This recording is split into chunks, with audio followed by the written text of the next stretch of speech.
përgjegjësia e një babai dhe një nëne është t'i përgatisin fëmijët e tyre për ditën kur, pasi t'ua kenë hequr mbështetjen emocionale, sigurinë financiare e kështu me radhë, fëmia të ketë mundësi të vazhdojë të ecë vetë në jetë. Pali thot, ky është qëllimi im. Ja pse në vargu 28 ai thot, duke e paralajmëruar çdo njeri, pra që të korrigjonte përmes udhëzimit dhe paralajmërimit. Prandaj jap mësim kështu siç bëj.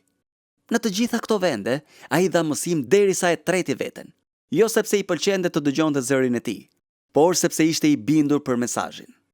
E keni idenë sa shumë lodhem duke e dëgjuar zërin tim? E keni menduar ndonjëherë këtë? Ju thoni, po e dëgjojmë ne. Po, por unë e dëgjoj gjithë kohën. Dhe tani, fal organizatës Truth for Life, e dëgjoj çdo ditë, kur jam në zyrë, teksa eci korridoreve, kur dal nga studioja e radios, ndërsa prodhohen emisionet. Nuk jam i magjepsur nga tingulli i zërit tim. Nuk rrëqethem nga cilësia e mesazheve. I ruaj në mënyrë që të qaj për to, kur mendoj se sa të dobta kanë qenë shumë prej tyre.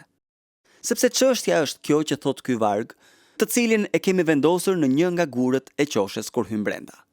Perëndia ka planifikuar ta lartësoj fjalën e tij dhe emrin e tij përmbi çdo gjë. Prandaj, çështja më e rëndësishme është nëse njerëzit të cilët po ushqehen, po bëhen edhe më të pjekur. Nëse ata po e bëjnë lidhjen mes doktrinës dhe dishepullimit. Nëse besimi i tyre po nis të funksionojë. Nëse po e kuptojnë pse udhëzimi i fjalës së Perëndisë është aq etik për rritjen e tyre si të krishterë. Dua ta dini që kjo është një përleshje. Është përleshje të jesh njeri që lutet. Është përleshje të jesh pozitiv. Është përleshje të vazhdosh përpara në dritën e pengesave dhe në dritën e shkurajimeve. Kur njerëzit për të cilët menduat se ishin bërthama e ekipit tuaj nuk duken më vërdall, madje nuk vinë as në stërvitje. Kur njerëzit te të cilët menduat se mund të mbështeteshit gjithmonë, ju kthejnë shpinën dhe largohen nga jeta juaj. Është përleshje. Nuk e them këtë që të më ngushëlloni. E them vetëm për t'u treguar i sinqert. Është përleshje të qëndrosh në shërbesë pastorale në një kish, javë pas jave, në vazhdimsi. Pse ta bëni? Si mund ta bëni? Përgjigja gjendet në varg. Sepse në vargun 29, ai thotë që është duke u munduar jo me energjinë e tij, por me energjinë e Perëndisë. Sepse në fund të fundit, kjo nuk është betejë e njeriut që të mundohet. Fuqizimi i Perëndisë na jep aftësinë për të vazhduar. Kjo është po aq e vërtet për ju sa edhe për mua. Për aq kohë sa qëllimi im në shërbesën time pastorale është që t'ju shoh të pjekur, unë ndaj të njëjtën bindje me Palin, që këto gjëra duhet të ndodhin. Sipas Kolosianëve 2:2, qëllimi im është i pari që ju të mund të ngushëlloheni në zemrat tuaja, që ju të inkurajoheni, që në thelb të gjithçkaje ju të forcoheni, të nxiteni dhe të ndërtoheni. Madje edhe kur t'ju jepet një qortim i fortë, ta kuptoni se qëllimi është që të inkurajoheni. Edhe kur të na duhet të qortojmë, të paralajmërojmë dhe të flasim prerazi, prapse prap, njerëzit e Perëndisë ta kuptojnë që fjala e tij vjen për të na inkurajuar. Ja pse ajo kënga e dashur që kemi qenë duke mësuar nga Filipianëve 2:1 është aq me vend në bashkësitë tona. Pra, në qoftë se ka ndonjë ngushëllim në Krisht, ndonjë ngushëllim dashurie, ndonjë pjesëmarrje të frymës, ndonjë përdëllim edhe mshuri, atëherë bëni të plot gëzimin tim, duke pasur të njëjtin mendim. Cili është burimi i inkurajimit? Është të qenët të bashkuar me Zotin Jezu Krisht. Në mëshirën e tij, Perëndia ka caktuar që inkurajimi të vijë brenda trupit të Krishtit nga disa burime. Më pëlqejnë shumë disa prej heronjve të vegjël të Dhjatës së Re. A nuk ju pëlqejnë edhe juve? Mezi pres që të takohem me djaloshin Tikik. Së pari, emri i tij më pëlqen. Nuk do t'ja vendosja emrin Tikik djalit tim, por sërish më pëlqen si emër, për shkak të tingullit që ka, Tikiku. Ndoshta emrin e shkurtër ja vendosën Tiku. Jam i sigurt që nuk e quajtën Kusi. Ai përmendet tek Efesianëve 6:21. Por që ta dini edhe ju se si jam dhe çfarë bëj, Tikiku, vëllai i dashur dhe shërbenjës i besnik në Zotin, do t'ju a bëj të ditur të gjitha, të cilin e dërgova pikërisht për këtë te ju, që të dini për gjendjen tonë dhe që ai të ngushëllojë zemrat tuaja. Të njëjtën gjë e shihni te Kolosianëve 4:8. Unë e dërgova Tikikun te ju pikërisht për këtë arsye, që të njohë gjendjen tuaj dhe të ngushëllojë zemrat tuaja. Sigurisht që është e qartë se Pali nuk ishte në gjendje që t'u ofronte personalisht të njëjtin nivel inkurajimi të gjithë atyre të cilëve u shkroi në kishat që ai themeloi. Nuk do të ishte pritje realiste nga ana e njerëzve të cilët ishin nën kujdesin dhe mësimdhënien e tij, që të ndiheshin sikur nuk duhej të ishin në këtë pozitë, nëse nuk inkurajoheshin personalisht, si rezultati ndërveprimit personal. Ju kam thënë më parë se treguesi më i madh i dashurisë time për ju, si bashkësi, do të jetë nëse unë e përmbush thirrjen time. Pra që ta studioj Biblën dhe ta sjell rregullisht ushqimin për ju në një mënyrë të prekshme. Në mënyrë të ngjashme, aftësia ime për t'ju inkurajuar duhet të vijë më së shumti përmes këtij instrumenti. Shpresoj që në vështirësitë personale, në sprovat e jetës dhe vdekjes, në martesë dhe në gjithë këto gjëra, të jem për ju një pastor sipas mundësive të mia. Kjo është ëndja e zemrës sime, është dëshira dhe thirrja ime. Mirë po, ka shumë kohë që kurse kam arritur në përfundimin se është e pamundur që, në një bazë ndërpersonale, unë t'i përmbush pritshmëritë tuaja ndaj meje në lidhje me inkurajimin personal.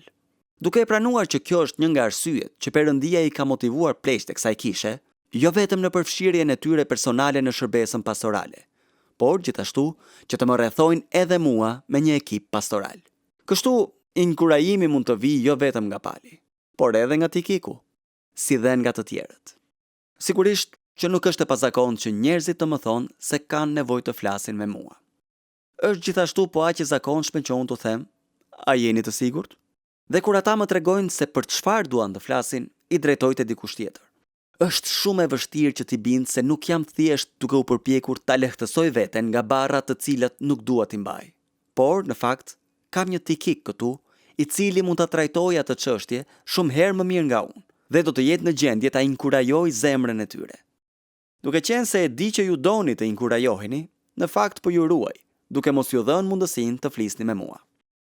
Ju, me të cilët kam qenë në vajtimin tuaj, e dini se unë mund të luaj rolin e pastorit për njerëzit në atë situatë. Ju që kam pasur privilegjin t'ju martoj, e dini se mund të bëj atë që pritet nga unë, dhe sa më shumë vjet kalojnë, aq më tepër më bën për të qartë kjo gjë. Ju që jeni përballur me vështirësi në përjetimin tuaj personal, në martesë e kudo tjetër, e dini se unë do të jem pranë jush me aq sa kam mundësi. Mirë po, realiteti është që shumë prej jush janë shumë herë më të zotë se unë në këto gjëra.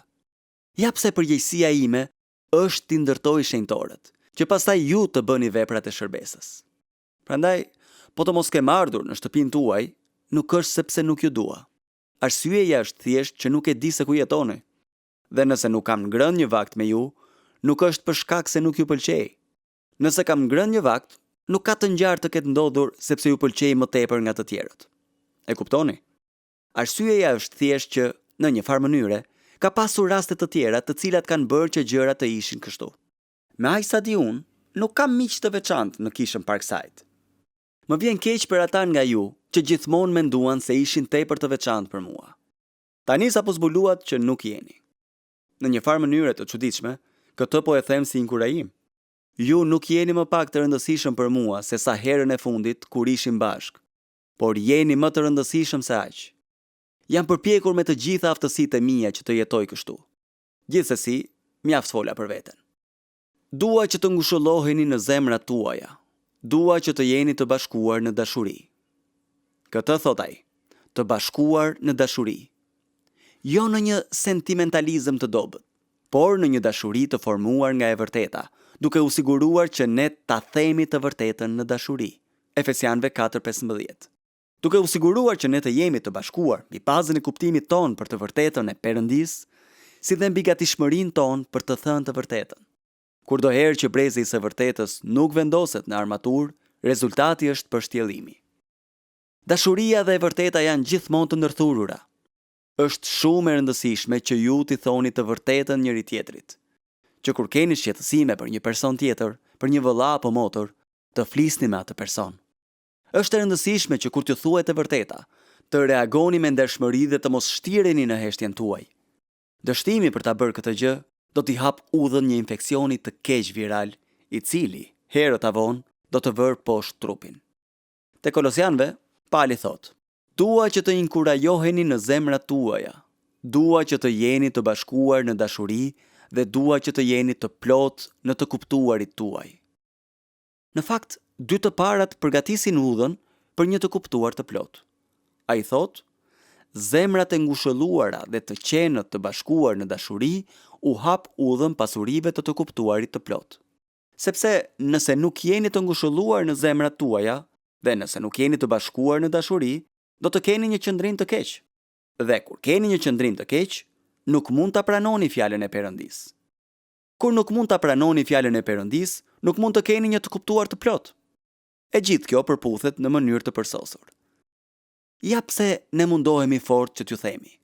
Doktrina apo mësimi i Biblës është jashtëzakonisht e rëndësishme. Mund të bëjmë seri predikimesh të ndryshme nga këto që po bëjmë. Mund të bëjmë ashtu siç bëjnë shumë vende të tjera, që thjesht të themi si të bësh këtë e si të bësh atë. Dhe javës tjetër të themi si të jesh babai i përsosur dhe pastaj si të jesh bashkëshorti i përsosur. E kështu me radhë. Her pas here e bëjmë dhe do ta bëjmë në klasa e në mënyra të ndryshme. Mirë po, këtë nuk do ta bëjmë dietën bazë.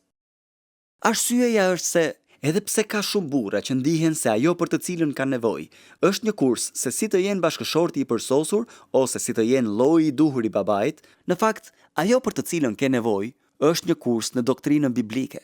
Ju keni nevojë që të kuptoni se kush është Perëndia dhe se çfarë është njeriu në marrëdhënie me Perëndin.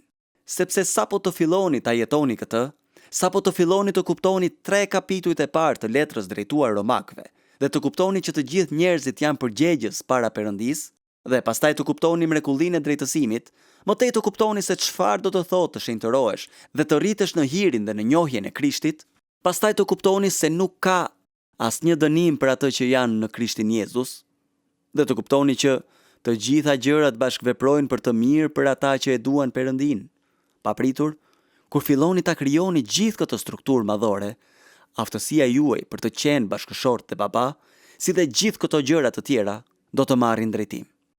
Kjo nuk do të thotë që nuk do të përfitoni nga librat e tjerë, apo që nuk keni nevojë për përgjigje për pyetjen tuaj. Por ajo nuk është realisht pyetja juaj.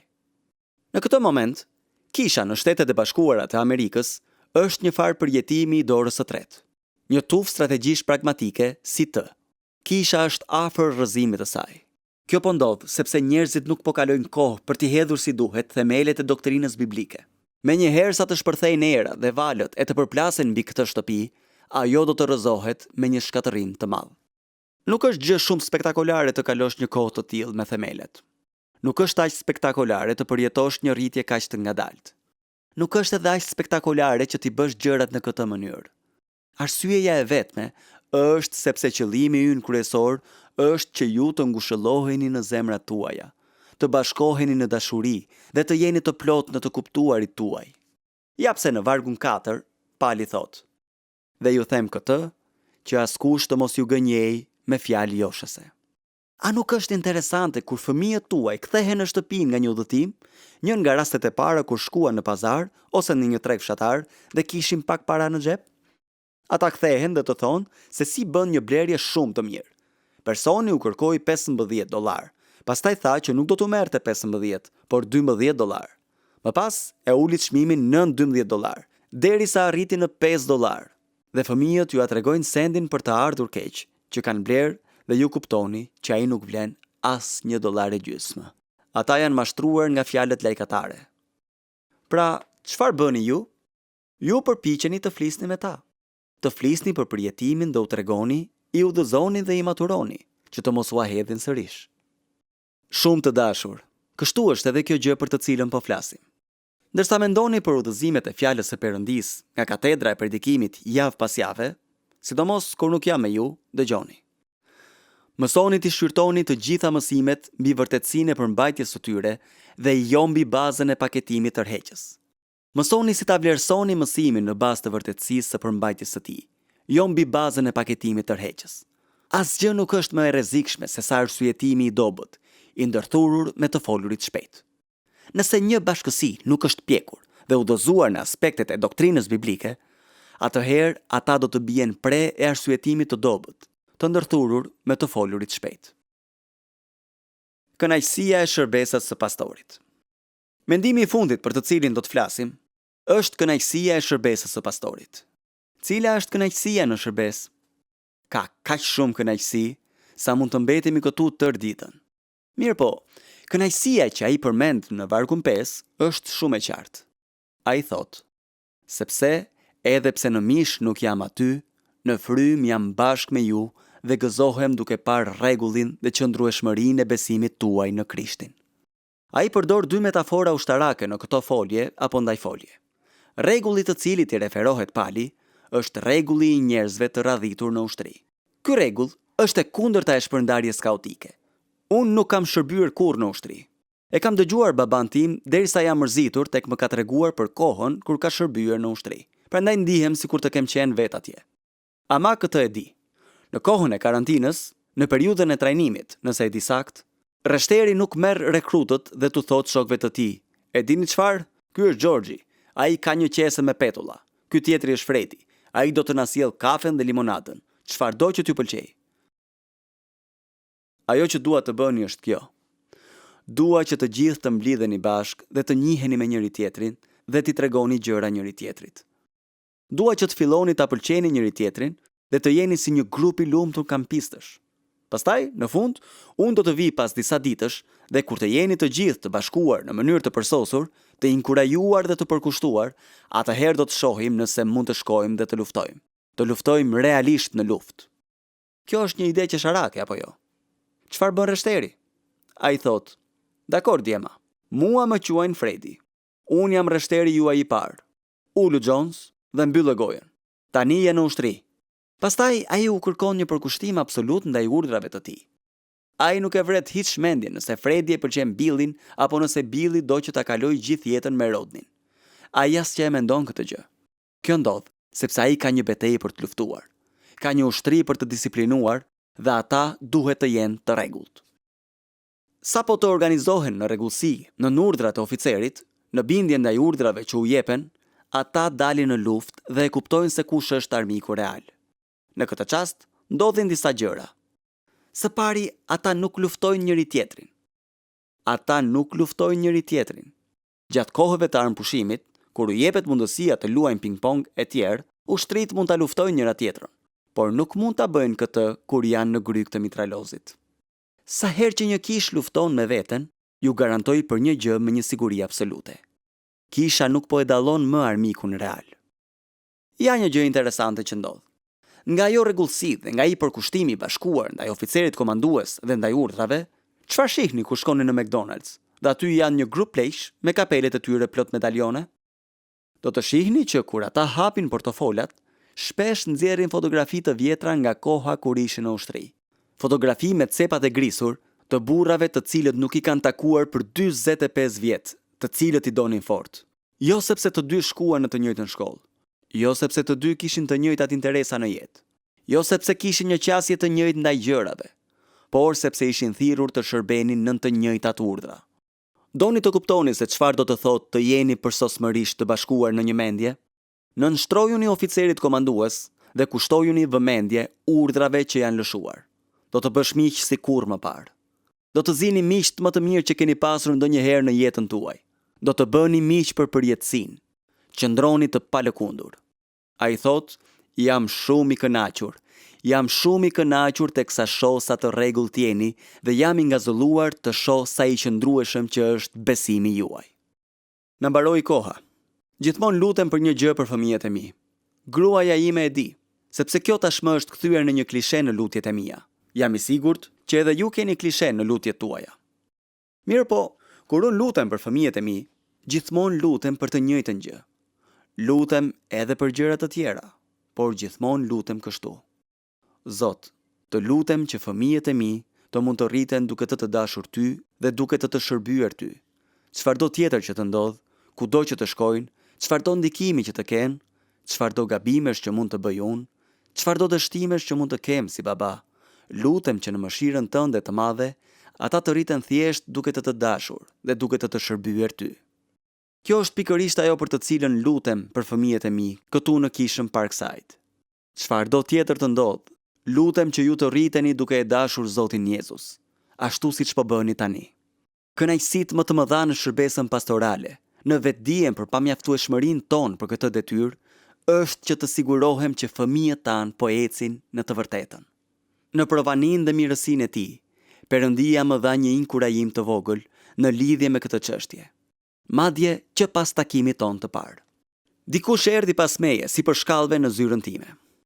Gjithashtu, arsyeja pse nuk vi t'ju takoj te dera ndërmjet takimeve është sepse kam frikë ta bëj. Kam frikë se ndonjëri prej jush do të më bëjë një pyetje e cila do të më shpërqendroj krejtësisht nga përgjegjësia që do të më duhet të përmbush. Kjo është. Përndryshe do të kaloja kohë me ju, sidomos po të më qerasni me petulla. Mirë po, kjo është arsyeja pse shkoj dhe fshihem. E po, kësaj here njerëzit më ndoqën nga pas dhe trokitën në derën e zyrës sime. Hodha vështrimin nga muri dhe thash me vete. Edhe kjo më duhej. U përgjigja. Po, ata hyn brenda. Hyn për të më thënë se afërsisht 2 vjet e gjysmë më parë kishin kërkuar për një kish. Kishin kërkuar një vend ku Perëndia do t'u fliste në zemër. Ata ishin gati të transferoheshin për të jetuar në Indiana. Ata erdhën thjesht për të thënë, faleminderit, sepse këtu dëgjua mesazhin. Këtu u rritëm në pjekuri dhe këtu e kuptuam që këto gjëra janë absolutisht të rëndësishme. Ja edhe një mendim i fundit. Do të habiteshit nëse do të largoheshit pa këtë. Sidomos kur t'ju them se çfarë është. Cila do të jetë sfida më e madhe për këtë bashkësi gjatë 12 apo 13 javëve të ardhshme? Jo mungesa ime. Sfida më e madhe do të jetë takimi i së dielës në mbrëmje. Sepse e kam vënë re, kam parë shifrat kur nuk kam qenë këtu. Ju që keni frikë nga unë dhe vini në takimin e mbrëmjes sepse keni frikë që do t'ju vinë në shtëpi për një vizitë ditën e hënë, duket qartë që nuk jeni aq të frikësuar nga personi i cili zë vendin tim. Prandaj nuk vini në takim. Kam një fjalë nxitjeje për ju. A do të vendosni me lutje që të përkushtoheni për të ardhur në takimet e adhurimit në mbrëmje gjatë muajve të verës? Pasi ta keni marrë këtë zotim për të ardhur në takimet e mbrëmjes, a mund ta përshtatni orarin tuaj për ta bërë të mundur këtë gjë, në vend që ta shihni takimin e mbrëmjes si një nga zgjedhjet të cilën do ta lëvizni pasi të keni vendosur gjërat e tjera? A do ta bëni? Djali më thotë që duhet të jem këtu, duke filluar nga 28 korriku, sepse ai ka 2 stërvitje në ditë. Me aq sa e kuptoj unë këtë praktikë njerëzore, ata mblidhen të gjithë bashk, u bërtasin fort dhe djersiten derisa rropaten nga ora 7:30 në mëngjes e deri në orarin e drekës.